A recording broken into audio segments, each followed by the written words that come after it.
It's so good to be back at Spoken Ink and really wonderful to see these faces, people out on a Sunday afternoon to enjoy some literature and quite thrilling. Thank you so much, Lara. And of course, Cynthia, it's lovely to be here and very happy to be with you. I'm going to read from a novel that I actually first wrote in 2006. And I have not published it yet, but it occurs to me that the topic is very timely, and it's possible that it might be time to dust it off. And the setting is the west coast of Vancouver Island, Tofino Ucluelet, where I lived myself and managed a newspaper. It's a woman who has returned home to kind of help her mother transition to the next stage of care as she is struggling with dementia. And so it's got a lot of humor in it, but there is a deep, dark secret. And I was quite flabbergasted when when the news headlines around Alice Munro's family came up, as it was as if it was taken from my own personal biography. So this book has a lot of that in it. I'm going to read a little bit about the setting for you, which is that the mother lives on the beach. And if you look, really, really look, as if you're taking a picture and looking for the best angle, at any square yard, you'll see the rocks in all shades of watercolor, green and gray, the cinnabar and violet of crabs alive and dead, the lavender of razor clamshells, the ghost white vein of quartz in granite. And when you get close enough, you'll realize it's impossible to tell what color the beach is. It will all change with the next tide. And when you're really close to the water, when your senses engage the foam brushes against the darkened wet sand, listen. You'll hear the grinding of the gravel tumbling with the pull of the tide. Late at night, when the surfers have returned to the couches of their friends and the lovers get lost in their own oceans behind massive washed-up logs, only a passing owl winging on moonlight sees the bird's eye view, a shimmering silver swath that extends out forever towards Japan, driving and pulling the tide in, and with it all the treasures and junk that the current will deposit and remove. And when the tide sweeps back out, as it surely relentlessly does, only then you see what's left in its wake. Tsunami trash that has managed to hurl itself loose from the great Pacific gyre, or once in a blue moon, as they say, a glass fishing weight like a luminous eyeball long escaped from some Japanese fishing net in some other place, some other decade. And after the tide goes out, there's no telling what secrets the mother sea has chosen for herself under the surface truth, which mementos and memories to sweep up in the waters and hide in her depths. So then we get well into the book, and the older sister is recounting to the younger sister what happened to her. And I'm not going to go into that. I haven't published any trigger warnings. So, but anyway, when she caught up with Moira, pushing the English pram down the dusty road, two other children in tow, she tugged at her mother's hand, startled to see her little girl wailing incoherently. "He poked me," was all the blonde mite could manage to get out. She didn't understand all that had transpired. She had never seen such nakedness, wasn't sure of what she saw. "Listen to me," Mum said, paying full attention now. A massive fork in the road yawned ahead for my mother. She could attend to her daughter, evict the pervert, be back where she started, +1, with no roof, no status. Or she could warn the bastard, make a conscious decision not to believe the daughter, and hope for better days ahead. "Don't lie to your mother," she said, averting her gaze. Heather's tear-stained face now glazed with a second shock, the trauma of disbelief. My mother had taken the more cowardly route. That was the last time the subject came up, ever. There were no more decisions, no police visit, no teary-eyed confrontation. For Jack Lewis Hayden, I suppose it was a dream come true, the voiceless victim. Later that night, Mum climbed into bed with her husband. As adults, we learned this. She had warned him then, if he touched her daughter again, she would go to the RCMP. Jack told his wife what his sick mind justified as true. It was attraction, seduction, a story as old as Adam and Eve. His daughter was an unnaturally seductive little girl, he said. And that might have ended it. But for Jack Hayden, his uncompliant little stepdaughter was now a risk, a girl who wouldn't do what he said and who knew his awful secret. He was a pedophile, if only an occasional one, and when her pale blue eyes couldn't meet his steely blue ones, she became his special target. Once she went into the bathroom and locked the door behind her. Jack Hayden banged on the door, yelled at her not to lock him out of his own house. The one time she did lip off, she didn't get the belt just like the other kids. Jack Hayden threw her against a pantry door jamb so hard that he broke 3 of her ribs. She fell down the stairs, he told the doctor. Knowing what he was capable of, Heather kept silent. Nobody believed her anyway, not even her own mother. Heather spent the next 6 years of adolescence living in terror that if Jack and Moira went out together, Jack might double back and assault her, or some night he might slip into her bedroom when everyone else was asleep. The bitter truth of their mother's remarriage sank in for the 3 older children, trapped, stuck. There would be no white knight, not even their own father riding in to save the day, to save them from beatings and bullying, as he'd started a new family, promptly cutting off child support and all contact with his first children, glibly telling himself they were better off bonding with their new stepdaddy. They would eventually find their own white knights, marrying young to get out of the house.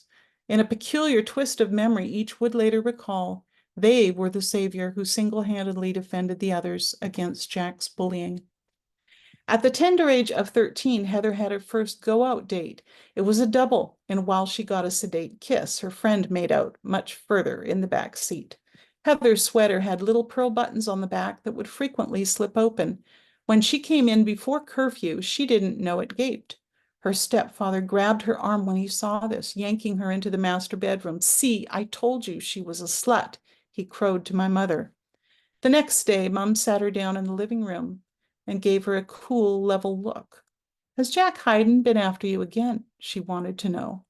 Heather's first thought was that her mother wasn't getting any. And from that moment, rage rose in the pit of her stomach as she realized her mother had in fact believed her all along, done nothing to get rid of Jack Hayden, or even to defend Heather, or promise to protect her. Nothing. There was no prosecution. There was hardly even an accusation, just a blue-eyed girl grown up way too soon. Heather was 19 before she told anyone else. She was the mother of 2 sons by then, having gotten pregnant by the good-looking boy next door and married him, utterly relieved to get out of Jack Hayden's house, pleased to have a door to lock that he wouldn't have the key to. She confided in her sister. "I don't believe you. Why would you make this up?" Denise asked, indignant. Heather, the family screw-up, was getting vicious to get more attention, she decided. Only years later would Denise ask our mother the one burning question, did Jack Hayden do something to Heather? When Mum admitted it was true, that her husband had done something to Heather, Denise apologized profusely to her sister. Over the years, the Gerards' kids' love for each other took on a mythic quality in their own minds.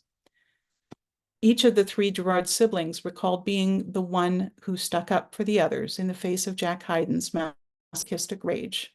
The truth is, they were utterly without advocate, not one. As she approached her 40s, Heather's anxiety resurfaced, still insidious, but taking a more general shape. Once it struck while she was on buying trips in Burnaby, purchasing items for the business. Her body went into shock as her nervous system shut down from the overload. An ambulance took her to the Burnaby Hospital. That summer, she was housebound, too scared to venture out beyond the walls of her home. Her husband would beg her, "Go out for walks with me." Finally, she would, wrapped up and wearing sunglasses, just a block at first. She despaired of ever feeling safe again. It was a feeling she hadn't really known since she was 6.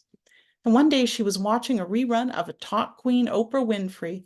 An author and psychiatrist came on to tell viewers how to help quiet anxiety. Heather sat up, feeling a tingling sensation in her spine. She listened as he told her, picture her inner child, and then to comfort that little child, tell the child it was safe now, that she would protect the younger version of herself. She did it right then. As soon as the show was over, she flicked off the TV, closing her eyes. She saw little Heather coloring at the table, In her mind's eye, she hugged the specter of her childhood self. I love you. I'm going to protect you now. You'll be safe now, she whispered aloud. A flood of relief washed over her body from her toes to the top of her head. Heather felt the tears begin to flow, tears for that little girl coloring at the table, innocence robbed, the tears of joy as she realized that finally at 46 she was free. Jack Lewis Hayden couldn't hurt her anymore. She would look after herself. It was a powerful new era for Heather. In her guest room above the closet door, she hung two ribbon angels, between them an oval picture of herself when she was innocent, round-cheeked with laughing blue eyes and an infectious smile. Cracked during one of the many moves that marred her childhood, the glass will never be replaced. It's a reminder, she says, of a broken girl, herself. She herself had the power to restore to wholeness. The angels will protect her. I will protect her, Heather says. No way to go back and fix it. It will always be broken. She says she's protecting that girl. I hope that image helps her. Was that all? Is that ever all? Of course there was more. Sexually, apparently Moira could be insatiable. Apparently everyone Mum said was gay was someone she had either slept with or hit on and been rejected by. She had an affair with her best friend's husband. She had an affair with her husband's best friend.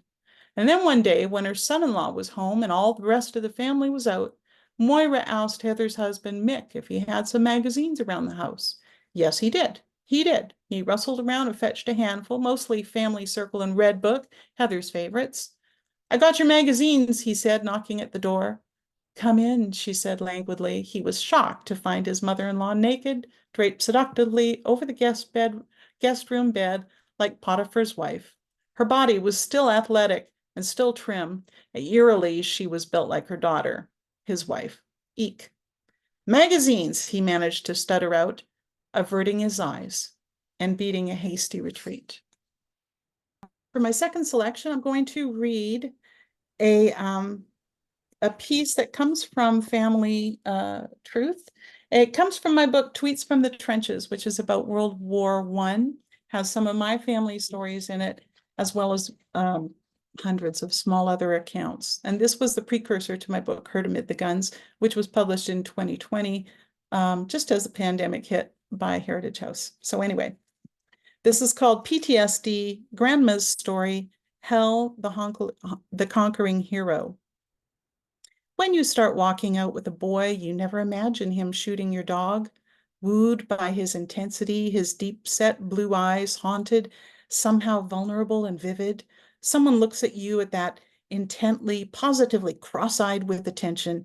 You think you know what it means. You think it means love and patience, understanding and closeness. His thick, dark hair, luxuriant under my fingers, his muscled frame, his farming background, and oh my God, he looks so good in uniform. We had so much in common, I thought. I was quiet, he was quiet, but I didn't know why he was quiet. I didn't know about the battery of images flickering behind his eyelids. That war was both the making of him and his undoing. As I put up my hair for our wedding, I dreamed of a family, our wedding notice in the paper, and all happy Mr. and Mrs. and honeymooning in Idaho. The children came soon enough. The first, a boy, blonde curls tousled, bright eyes merry. But fatherhood was another kind of trench. He teased the child mercilessly, excluding him for the slightest offense, engaging the boy in battle. I was wary but hapless. I begged for fatherly compassion. I begged for truce. I was as compassionate as I could be, walking on eggshells, blaming myself. I could hardly blame the war, as he would never talk about it. More children quickly followed, and the depression on their heels. Limited paid work, limited food, limited money, but unlimited bitterness. His taste for booze, nurtured for years in the trenches, made him itchy with a misery unscratchable. His wrath, a pit, a dugout, a shell hole, with iron stakes at the bottom, things I can't bear to talk about. From high hopes to last hopes to no hopes, I put up with the tumult, endured the chaos, tried to get the kids to be good, to be quiet. But when the last of them were safely out of school, I left him because He shot my dog because they say what a bully does to a wall or an animal, he'd like to do to someone. And because sometimes love is not enough, and because there was no language for what dogged him, no therapy, no diagnosis, no treatment. When he died, I shed my tears at a distance. Tears for him, for me, for my son, scarred by his father's searing disinterest. That son went on to drink heavily, roar at his own children. Tears for all the men, for all the sons and daughters cut down for generations, for an eternal onslaught of emotions over a phantom war that was never really quite over. Okay, here is a piece called Questions from a 1936 memoir by Charles H. Savage. Some enlisted for adventure or because they were fed up and wanted a change, while the fear of being thought afraid probably influenced many. The great majority of us enlisted because we felt, whether we liked it or not, we were committed to a great war, and that other men were being killed doing a job that was as much duty as theirs. And then finally, there's a piece here called Japanese Canadian World War I Vet Stripped of Property. You never supposed your medals would tarnish in the eyes of your country. Who would think after laying your life on one line, you'd be hung out to dry on another? A pharaoh who knew not Joseph will forget your Vimy. They will forget your Hill 70. They will forget your unflinching loyalty. Come Pearl Harbor, your family will be summarily stripped of their possessions, your chest full of Canadian medals, and your offer to serve will be met with a confiscation of your farm, banishment to the interior, a post-war suggestion you'd be happier in your native Japan. Still, as the oldest living Japanese Canadian World War I veteran at 98, you build a bridge relighting the lamp on the Japanese Canadian First World War Memorial at Stanley Park that was extinguished since 1942. You ensure your comrades are not forgotten, and you die just before your country finally and officially apologizes to you.